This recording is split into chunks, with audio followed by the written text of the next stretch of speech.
para prejudicar a posição de alguém, né? Porque, de repente, volta ao exemplo da confissão. De repente, o ofensor confessou ali um crime, a prática de um crime, e isso vai repercutir num processo de forma negativa contra ele. Mas a gente tem que nunca abrir mão da legalidade. E aí, dentro desse funcionamento, que eu vejo que a justiça restaurativa pode ter algum potencial, voltando às palavras da ministra, da ministra Nilceia, um potencial dissuasório, um potencial de repercutir a importância simbólica da lei, no caso da Lei Maria da Penha. Por quê? Porque permite às partes, às pessoas envolvidas, discutir a norma, discutir a Lei da Maria da Penha, tomar conhecimento daquela lei existe, sem a pressão do processo penal. A pressão do processo penal é algo muito forte, né? Para todos aqueles que trabalham na justiça criminal, sabem que o processo penal ele tem uma pressão estigmatizante, uma pressão real muito forte para as pessoas, que às vezes até bloqueia a própria compreensão de que matar alguém é um problema. Porque quando você está dentro do processo penal, a preocupação principal é se a pena vai ser de 6 a 20. E a preocupação principal do ofensor é não receber uma pena de 6 a 20 ou receber uma pena menor possível. E aí entra também no contexto específico de violência doméstica a preocupação das mulheres, manifestada em várias pesquisas, de que o marido, o companheiro, o agressor, sofra uma pena muito severa. E isso é um dos casos grandes de subnotificação de casos de violência doméstica. As mulheres falam, olha, eu não notifiquei porque eu não quero que o pai dos meus filhos vá preso. Eu tenho medo. Que é isso? Não, isso que eu quero. O que eu quero, né? O anseio das vítimas de violência doméstica é muito simples. Cessação da violência. Cessação da violência. E se a vítima percebe que ela não vai obter cessação da violência, ela pode obter uma resposta que é mais danosa para o seio familiar dela, muitas vezes ela deixa de notificar o crime.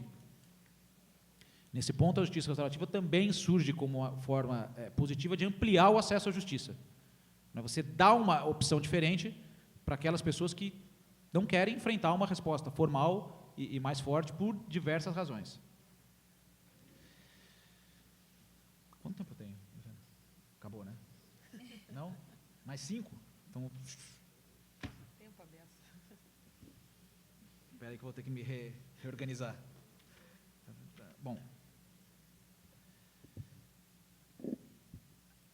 Pesquisas de vitimização feitas especificamente sobre práticas restaurativas indicaram alguns dados interessantes. Primeiro, elas indicam o seguinte: muitas vítimas não procuram ou deixam de procurar pela segunda vez o sistema de justiça por causa da revitimização.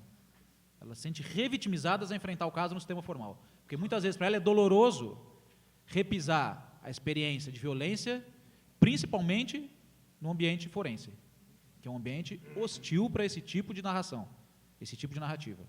Então, nós temos que tomar cuidado com a revitimização. Da mesma maneira, a mulher não pode se sentir revitimizada quando ela é forçada a buscar uma solução consensual, que é o que acontece na 9.099. Ela é forçada a fazer um acordo. Ela é forçada a ver uma solução consensual onde ela não quer. Então, ela pode ser revitimizada tanto de uma maneira como de outra, e isso implica o quê? Descrédito no sistema de justiça e evasão do sistema. Dessas pesquisas já efetivas, elas notaram que o principal efeito positivo para as vítimas de crime, em geral, não violência doméstica, foi a contenção do medo de sofrer uma ofensa em relação ao mesmo ofensor. Por quê? Primeiro, porque a justiça restaurativa humaniza o ofensor. Muitas vezes os ofensores não... aqui é outro contexto, né? Roubo, furto, onde as pessoas não se conhecem. Não é? Então, mas essa contenção do medo de sofrer outro evento traumático é muito importante no contexto de violência doméstica, porque esse medo ele perturba a relação familiar de uma maneira muito gritante. Por outro lado, ao perguntar por as vítimas que não procuraram o sistema de justiça, as pesquisas que eu tenho aqui, depois a gente pode discutir, por que não procuraram o sistema de justiça, elas deram 3 respostas, que basicamente ficava o seguinte: eu não procurei o sistema de justiça porque o sistema de justiça não me atenderia aos meus anseios. Quais eram os anseios? Primeiro, informação. A maioria das vítimas sabe que vai lá, vai fazer um boletim de ocorrência e muitas vezes nunca mais vai saber o que aconteceu com o caso ou vai ser chamada a testemunhar em juízo dali 1 ano, 2 anos, 6 meses, como na condição de testemunha. Ou seja, as vítimas querem saber como o caso foi tratado. Elas querem ter informação sobre a marcha do processo, sobre a marcha do caso, e no sistema processual penal tradicional, ela não tem essa informação. Por quê? Porque para o processo penal tradicional, a vítima pouco importa. O processo pode seguir sem a vítima, muitas vezes. O segundo, reparação. Elas sabem, as vítimas têm consciência que o sistema tradicional de justiça, por ser punitivo, ele não oferece a solução reparatória. Não oferece a possibilidade de reparação do dano a não ser que vai executar a sentença penal, quer dizer, uma coisa tanto longínqua quanto inefetiva, executar o título executivo, o título, enfim, não tem muito sentido. E o terceiro anseio era a participação, ter voz ativa na marcha do processo, ou seja, eu quero que a minha opinião influa se esse processo vai seguir ou não, e isso não se trata apenas de representar ou retirar a representação, porque isso é uma formalidade inócua na maioria das vezes. Influi em poder dar uma opinião dentro, por exemplo, de estabelecer um acordo que vai excluir o processo penal, ou de não estabelecer um acordo. Veja bem, é um elemento importante também, quando a vítima diz que não quer ir para a justiça restaurativa, ela está dando uma manifestação importante para o sistema de justiça, ou seja, não quero, eu não tenho condições, porque eu tenho medo, porque a violência foi muito grave, porque a violência é reiterada. Então, isso é um sinal que a justiça tem que captar, sinal do elemento participativo, ou seja, eu quero fazer de uma maneira, eu quero não fazer de outra, e absorver esse elemento participativo de alguma maneira, e a justiça restaurativa possibilita, não é, essa dupla entrada, né, o sistema, caso entra primeiro para a mediação e depois para a punição, a mediação, punição, 2 etapas apenas de deflagração do aparato de justiça. Bom, vou pular e, por fim, fazer 4 conclusões e identificar na Lei Maria da Penha os espaços normativos para que a justiça restaurativa flua com legalidade.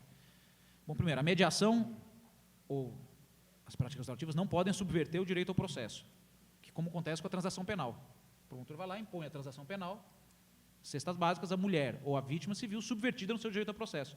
Por quê? Porque ela queria que o ofensor fosse processado e julgado, mas a Lei 999 abortou essa possibilidade. Quando a vítima tem esse anseio, que é um anseio legítimo, uma expectativa, é aquilo que Luhmann chama de legítimas expectativas normativas. As pessoas têm expectativas normativas legítimas em face da lei. Se a lei diz lá, lesão corporal, pena de X a X, aquilo gera na vítima uma expectativa legítima de que aquela pena poderá ser imposta, ou que aquele caso poderá ser julgado, pelo menos. A transação penal 999 abortaram essa possibilidade. Então, a mediação e o justiça não podem subverter o direito ao processo, assim como o direito ao processo não pode subverter a possibilidade de uma solução consensual. Então, a gente tem uma tensão dialética entre justiça restaurativa e justiça punitiva. A gente tem uma tensão dialética, que é justamente a riqueza da proposta. Manter uma certa indefinição de fronteiras entre o que vai ser resolvido de uma maneira ou de outra, indefinição de fronteiras que vai ser preenchida pelo juiz. É o juiz que vai atuar aí para saber em que fronteiras existe. Até porque violência doméstica na cidade do Rio de Janeiro é uma coisa diferente de violência doméstica no interior de Sergipe. E o juiz do interior de Sergipe que vai saber melhor como gerir essa tensão entre quando mediar e quando punir. Mas a gente não tem uma fórmula acabada. O balanceamento de poderes é fundamental na hora de propor uma solução negociada. Isso exclui uma série de casos de violência doméstica da possibilidade de mediação. Quando existe um quadro de violência reiterada, quando a violência é muito grave, dificilmente esse balanceamento de poderes para discutir um acordo ele vai ser obtido. O acordo, por mais regulado pelo juiz, pela lei que seja, ele vai sempre reproduzir aquele ambiente de dominação familiar para dentro do acordo. Então, esse balanceamento de poderes me leva à conclusão que os casos de maior gravidade de violência doméstica estão excluídos do âmbito de incidência da justiça restaurativa, porque você nunca vai conseguir obter esse balanceamento de poderes. O problema da revitimização, já falei, tem que ser cuidado. E o último problema que a gente tem é a definição de marcos legais para envio do caso à mediação e para a recepção da mediação no sistema de justiça. Porque é a recepção da mediação no caso de justiça restaurativa, é a homologação do acordo que dá a legalidade, dá a legitimidade para aquele acordo e dá à parte a satisfação de ter também aquele direito de ter uma sentença. Uma sentença judicial é um direito que as pessoas têm, muitas vezes um direito importante. Essa sentença pode ser uma sentença condenatória que vem 3 anos depois da agressão, como pode ser uma sentença de homologação do acordo que vem ali poucos meses depois da agressão. Aí eu deixo para cada um de vocês balancear o que pode ser mais efetivo ou não. A Lei Maria da Penha trouxe 2 dispositivos que me parecem permitir hermeneuticamente a aplicação da justiça restaurativa, que é o artigo 4º, que diz que na interpretação desta lei serão considerados os fins sociais a que ela se destina, especialmente as condições peculiares das mulheres em situação de violência doméstica familiar, ou seja, isso já diz ao juiz que ele vai ter que analisar o contexto problemático específico e perpetrar a lei a partir desse contexto.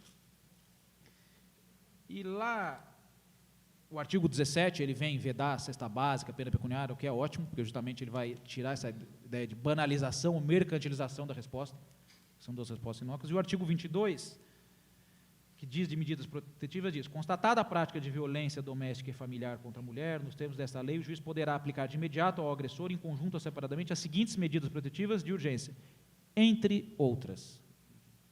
O envio do caso a um centro de mediação, a um núcleo psicossocial que vai gerir a mediação, pode ser considerada uma das outras medidas protetivas que a lei faculta ao juiz aplicar.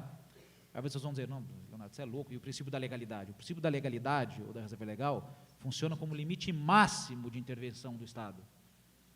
Limite máximo de intervenção do Estado na vida e nas garantias dos cidadãos. Dali para baixo, tudo é facultado ao juiz. Não é? Tudo é facultado ao poder estatal, desde que não resulte em agravamento de direitos e interesses.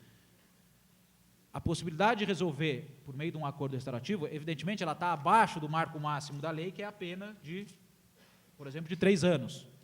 Evidentemente, ela é menos que a pena de 3 anos realizada por meio do acordo. Então, dentro do marco da legalidade, o juiz está legitimado a gerenciar acordos dessa maneira. A possibilidade de suspensão condicional do processo me parece a maneira mais segura, porque quando há suspensão, quando emerge a possibilidade de suspensão, é que já existe uma denúncia recebida. Quando existe uma denúncia recebida, pressupõe-se que existam indícios de crime, indícios de autoria e materialidade suficientes para submeter o caso à mediação. Por quê? A mediação também ela é disfuncional quando ela é aplicada, digamos, em casos de bagatela, porque é muito esforço para pouca coisa. Porque existe uma série de conflitos menores, menos ofensivos, que são geridos em instâncias informais, pela família, pela igreja, pela escola, pelos vizinhos, e esses não devem ser absorvidos pelo sistema de justiça. Muitas vítimas também, que não compareciam à mediação, disseram: por que responderam aos formulários, por que você não compareceu à mediação? Bom, porque não compareceu, o caso era banal, eu superei por conta própria, por outros meios, aquela ofensa. E aí, lógico, vai caber ao juiz entender, no âmbito da violência doméstica, o que é bagatela ou não. E a gente vai na doutrina penal, o princípio da significância, tudo isso mais. E, por fim, só para encerrar, doutora Adriana, o artigo 59 do Código Penal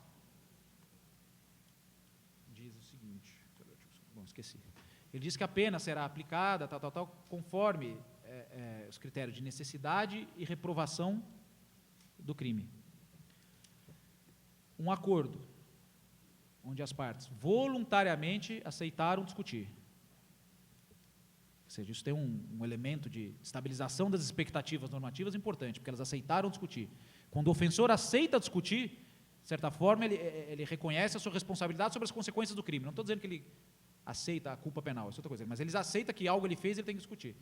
Esse acordo que passa por um consenso informado, que é obtido por meio de uma atividade dialética e depois é homologado em juízo, ele pode ser considerado como necessário e suficiente para preencher as necessidades de reprovação e prevenção do crime, legitimando o juiz a renunciar, ou o Ministério Público a renunciar ao direito de entrar com a ação, da mesma maneira que o Ministério Público também interpreta a lei, ou o juiz não abrir o processo ou abortar o processo, aí voltando ao artigo 89.